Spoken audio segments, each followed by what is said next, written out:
Salut à tous, c'est Otakult, on se retrouve comme chaque dimanche pour le classement ainsi que toute l'actualité du Weekly Shonen Jump. Un 35e numéro nous livrant une lutte acharnée dans le bas du classement entre les nouveautés, mais aussi une pluie de nouveautés niveau figurines, vous allez voir. Comme d'habitude, si ce n'est pas déjà fait, je vous conseille d'aller visionner ma vidéo spéciale Jump pour les nuls, histoire de mieux comprendre son fonctionnement. Et bref, sur ce, place à l'intro.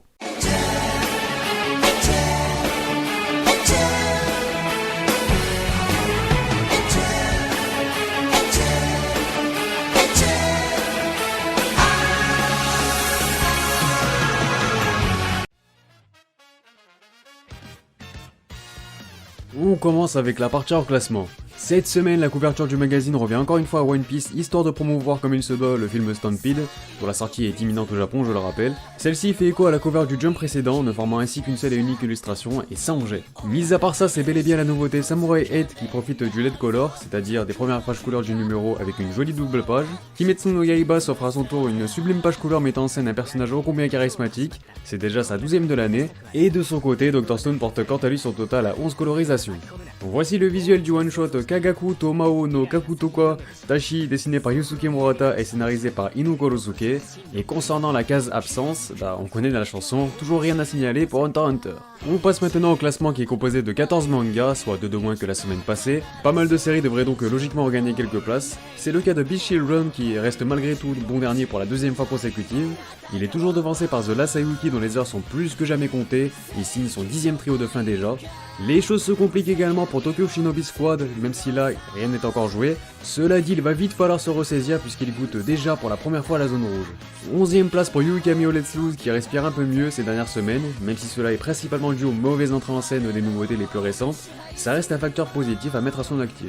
Top 10 pour Double Taisei qui effectue sans doute la prestation la plus intéressante de cette semaine avec sa remontée de 4 positions.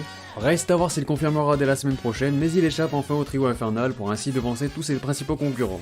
La comédie Eishi Yuna de la poursuite Uragi conserve son 9ème rang et s'enlise ainsi toujours plus confortablement dans le ventre mou du sommaire.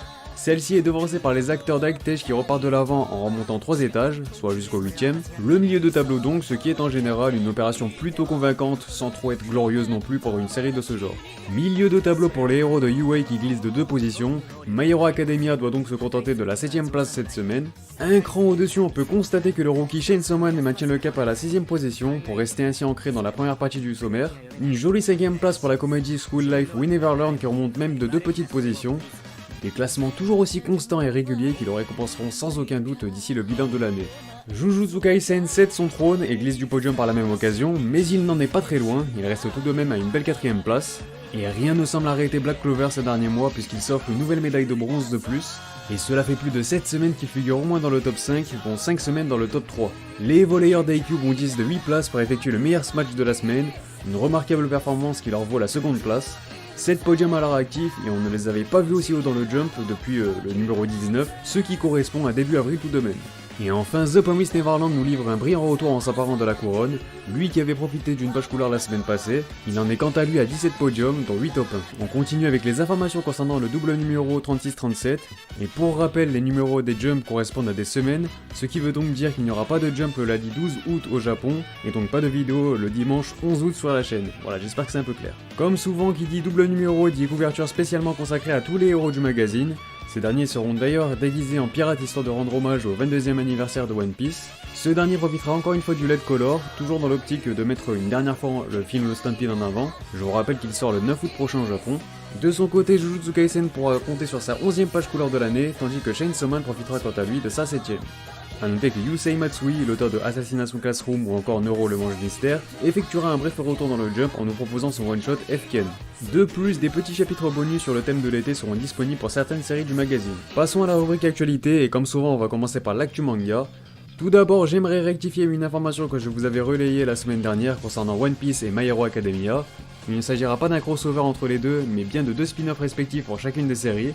Je vous avais déjà partagé la nouvelle concernant celui de My Hero Academia intitulé Time Up Missions. Il sera scénarisé et dessiné par Akiyama Yoko, qui est un ancien assistant de Kohei Horikoshi. Le premier chapitre sera publié dans le Jump Giga numéro 2 prévu pour le 25 juillet au Japon, donc il est sorti. Mais concernant celui de One Piece, la confusion est tout simplement venue du fait que son nouveau spin-off a pour titre One Piece Academy. Pas plus d'informations pour le moment, mais je tenais à corriger cela. Passons à quelques visuels du Jump Giga numéro 2 de cet été, avec notamment la jolie couverture en meilleure qualité aux couleurs de Food Wars et d'Actage.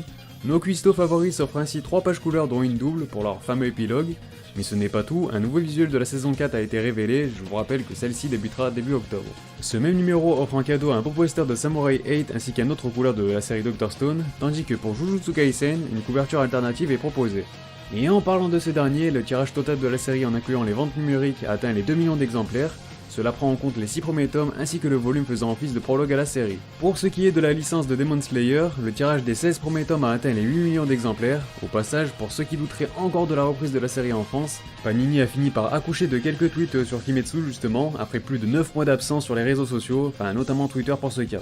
J'en profite pour vous partager la page couleur du dernier chapitre de Inomaru Sumo, le 28e et dernier volume de la série paraîtra le 4 décembre prochain au Japon. Petit avant-goût des sorties japonaises du mois d'août avec notamment la couverture du 24e opus de My Hero Academia, toujours aussi riche en références à l'univers des comics. Mon coup de cœur revient comme très souvent à The Promised Neverland avec son sublime quatrième opus. Et enfin, voici un mini aperçu du 3ème tome de Chainsaw Man, rendez-vous la semaine prochaine pour les visuels complets. En revanche, pour les sorties françaises, j'ai tout ce qu'il me faut donc je vous propose de découvrir ça ensemble dès maintenant. On commence avec le 3ème volume du spin-off City Hunter Rebirth, prévu le 14 août chez Kiun, et oui j'ai décidé de parler de quelques anciennes séries du Jump, en plus des séries actuellement en cours de publication. Le 21 août sera marqué par de nombreuses sorties, notamment celle du 16e opus d'Inomaru Sumo chez Glénat, et j'espère me mettre à jour à temps pour commencer les reviews dessus. Le 14e tome de Jojo Lion est prévu le même jour chez les éditions Tonkam. The Promised Neverland viendra les accompagner avec son 9e volume, du côté de chez Kazé, et pas seulement puisqu'un coffret collector regroupant le 9e tome de la série ainsi que le roman sur Norman et de nombreuses goodies vous sera aussi proposé. Yuna de la portion Yuragi atteindra quant à lui le cap du 10e tome déjà, du côté de chez Pika. Le 5ème volume de la réédition Cobra The Space Pirate sera disponible le 23 août chez Isan Manga. Et enfin, pour bien conclure le mois, n'oubliez pas de vous procurer votre 57ème tome de Gintama que vous pourrez retrouver aux éditions Kana dès le 30 août prochain. Côté animation, pas grand chose à vous partager si ce n'est de vous informer que l'anime de Golden Wine est enfin arrivé à son terme aujourd'hui même. J'attends vos ressorties dans les commentaires, la série est disponible sur ADN. Bonne nouvelle pour l'anime de Dr Stone puisque la série a été annoncée en simulcast sur J1 pour le 30 juillet. Rendez-vous donc mardi prochain dès 22h pour découvrir les 4 premiers épisodes. Ensuite, un nouvel épisode sera disponible chaque mardi soir, toujours à 22h. On arrive à l'actu goodies, c'est énormément chargé suite au Wonder Festival Summer de 2019. Azone a dévoilé ses poupées Pure Nemo de The Promised Neverland. Un événement où pas mal d'annonces ont été faites, niveau goodies justement, c'est ce que je vous disais. Et celles-ci seront mises en vente au prix d'environ 90€. Avant de passer à du One Piece, regardez-moi ça, de nouvelles figurines aux couleurs de Ryo Saiba et Kaori issues de la série City Hunter ou Nicky Larson pour les intimes. Pour One Piece, ça envoie toujours du lourd, on commence par cette Portrait of Pirate Playback Memories de Nico Robin version Miss All Sunday. Dans la même gamme mais aux couleurs de Wano Kuni, voici une nouvelle figurine de Nami et de Tony Chopper, mais surtout celle de l'empereur Kaido dont il ne manque plus que les finitions, ça promet du lourd aussi. Avis au FC Bois à Hancock, la prochaine résine officielle du studio UCS a été dévoilée et franchement ça claque de ouf. J'ai même pas cherché à me renseigner sur le prix parce que je me suis dit que mon cœur allait mystérieusement se transformer en pierre, je me suis dit non c'est bon. Bref, beaucoup trop de figurines ont été annoncées lors de cet événement, je ne peux pas m'attarder sur chacune d'entre elles, mais voilà, je vous partage quelques visuels. Allez-y, régalez-vous, je vous en mets plein les yeux, on se penchera plus en détail sur certaines d'entre elles la semaine prochaine, ne vous en faites pas. Je vous propose comme toujours le top Oricon avec les ventes de la semaine du 15 au 21 juillet 2019 au Japon. Une semaine marquée par un énorme boost pour la série Kimetsu no Yaiba qui inscrit notamment 11 de ses tomes dans le top 50, c'est énorme. Je ne vais pas prendre le temps de revenir sur chacun d'entre eux, même si je vous affiche leurs stats, mais c'est bien sûr une performance remarquable. En plus d'être impressionnant, les chiffres sont aussi hyper réguliers et constants, la plupart se rapprochant des 400K, tandis que d'autres ont déjà bel et bien franchi ce cap. Et le pire dans tout ça, c'est que l'année n'est même pas finie. Croyez-moi, Demon Slayer a de grandes chances de s'offrir une place sur le podium d'ici la fin de l'année, même si ça va être dur. En tout cas, il a encore plus de chances de passer devant My Hero Academia par exemple. Mis à part ça, le 6ème volume de Jujutsu Kaisen poursuit son bonhomme de chemin malgré un nouveau déclin de 13 positions qui le fait reculer à la 31ème place. Il a ajouté plus de 16 000 unités à son compteur, qui a quant à lui franchi les 150 000 exemplaires vendus, c'est énorme aussi. Black Clover et son tome 21 reculent aussi de 10 étages et apparaissent donc au 22ème rang. Ces 22 000 exemplaires vendus permettent ainsi à son compteur de frôler les 200K. 5 places de perdu pour le 16ème opus de Demon Slayer, mais cela n'enlève en rien à ce que j'ai dit. Il se positionne à un bon top 11 avec plus de 35 000 unités pour un total de quasiment 340 000 copies vendues en quelques semaines. Voilà, comme vous pouvez le constater, il rattrape les anciens tomes à une vitesse folle, laisse tomber, c'est fou.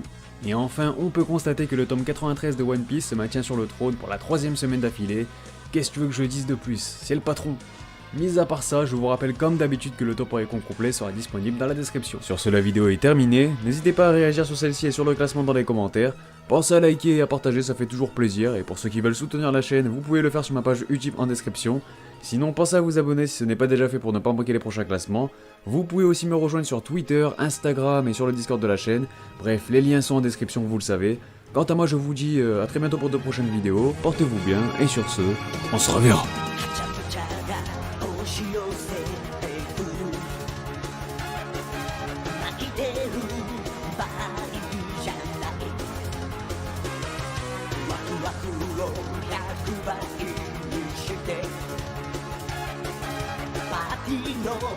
主役